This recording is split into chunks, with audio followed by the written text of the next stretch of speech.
Enggak, jangan. Kita harus menghormati pilihan. Betul tidak? Iya. Bahkan menurut saya, Bung Mon ya panggilannya. Mon, Yai Mon ini adalah contoh seorang yang demokratis. Karena dia mau datang sebuah acara dan ketemu pasangan yang bukan yang dia dukung. Betul tidak? Nah, dan kita semua harus demokratis juga, menghormati. Inilah indahnya Indonesia, jangan dirusak ya.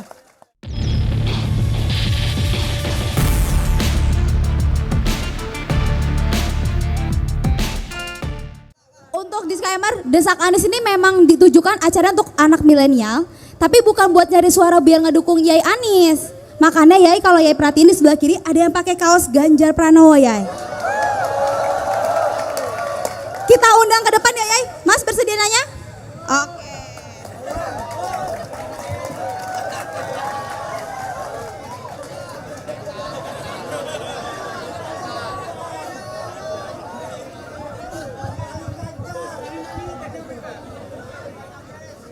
Ya, perkenalkan nama saya, panggilannya Pak Cekemon.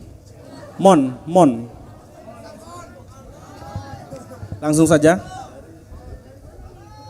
Dari rakyat biasa aja Pak, rakyat jelata. Saya ingin bertanya, Bapak sering menyebutkan bahwa IKN akan dilanjutkan, akan dibatalkan atau itu menurut saya abu-abu Pak. Karena Bapak bilang nanti tunggu masalah dasarnya selesai dulu. Nah Pak, di Lampung ini ada contoh konkret Pak, kota baru di sana 15 menit dari sini mangkrak.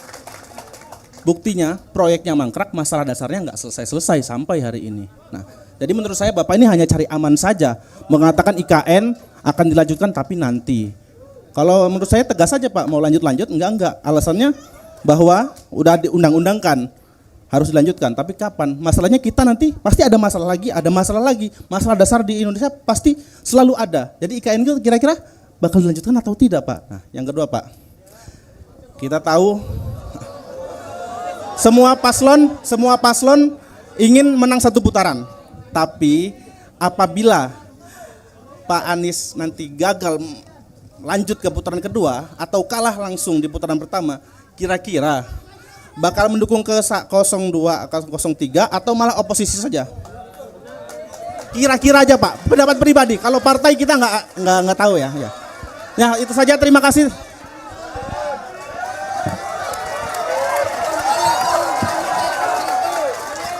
Ya, ini saya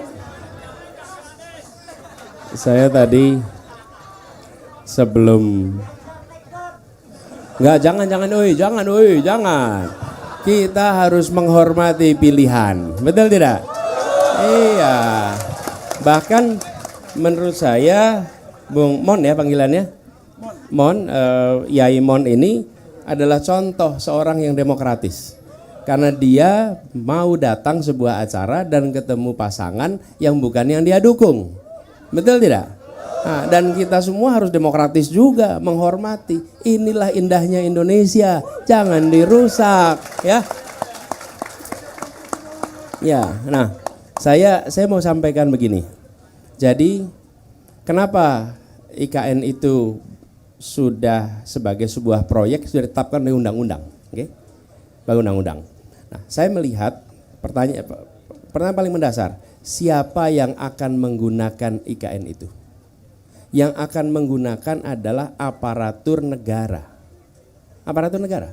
Dari mulai presiden sama pejabat-pejabat dan pekerja pemerintah pusat. Satu tempat itu. Oke? Ini sama seperti tadi saya coba cek tapi kok nggak ketemu datanya. Di Lampung misalnya, di Lampung nih. Ada kalau tidak salah 51% sekolah di Lampung itu statusnya rusak. Rusak berat nih. Sekarang kita punya uang. Uang ini mau kita pakai untuk apa? Memperbaiki sekolah 51% yang rusak berat nih. Atau mau dipakai untuk membuat gedung baru bagi dinas pendidikan. Begitu. Jadi bukan soal urusan dasar kita akan selesai. Tapi kalau ini bukan urusan dasar, ini problem. Problemnya apa? Sekolah rusak. Sekolah rusak tidak ada anggarannya. Kenapa? Karena anggarannya dipakai untuk urusan yang lain.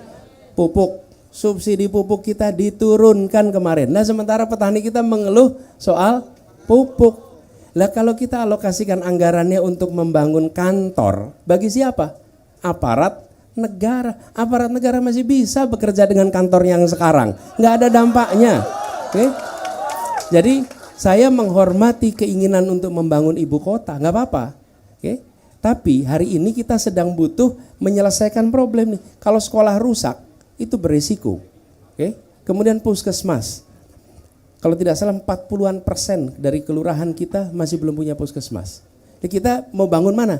Mau bangun Kementerian Kesehatan yang bagus di Nusantara atau mau bangun puskesmas di seluruh Indonesia? Itu persoalannya Bung Mon. Jadi ini menjadi persoalan yang sudah jadi politis. Kalau politis apa? Pokoknya kalau saya mendukung si A, maka programnya saya harus dukung. Menurut saya harus objektif. Harus objektif. Objektif itu artinya apa?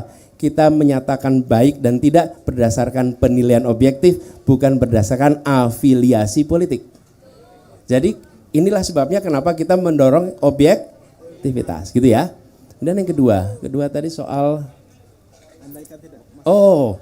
saya tidak pernah berencana untuk menang 1 putaran. Oke, kami memang selalu berencana untuk 2 putaran. Dan insya Allah kita masuk ke putaran kedua. Jadi memang betul, kami nggak pernah. Saya coba cek. Saya selalu mengatakan bahwa yang penting masuk putaran kedua. Kenapa? Karena kami udah pengalaman. Kalau banyak orang lain pilkada itu cuma 1 putaran. Hanya Jakarta yang pilkadanya 2 putaran. Jadi kalau saya ditanya, saya mindset 2 putaran, nggak pernah 1 putaran. Dari dulu dan lebih baik nih saya mau tanya nih, surveinya selalu nomor berapa kita? Saya nomor 3. Saya tanya. Nih di ruangan ini yang pernah disurvei, acungkan tangan, pernah disurvei? Enggak pernah, Anda 1. Lumayan lah, kapan waktu itu? Agustus, sekali 1 orang di sini yang pernah disurvei. Alhamdulillah untung ada yang disurvei 1 orang nih. Oke. Kami selalu disurvei nomor 3, dulu di Jakarta juga begitu. Terus menerus disurvei nomor 3. Pas pilkada, nomor 2 dulu. Yang penting nomor 2 dulu, habis itu baru 1, gitulah kira-kira. Insya Allah menang. Oke, terima kasih. Kita beri tepuk tangan untuk Yai Mon ini, makasih. Oke, luar biasa memang. Yai Mon kalau nanti berubah pikiran nggak usah diumumkan. Ya, kalau diumumkan nanti repot beliau ya.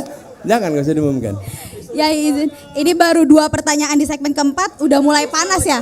Izin nanya dulu sebelumnya teman-teman. Yai udah makan? Tadi sebelum perjalanan sudah makan? Sudah ya, takutnya asam sulfatnya naik. Asam lambung, sorry yang naik. Asam lambung ya.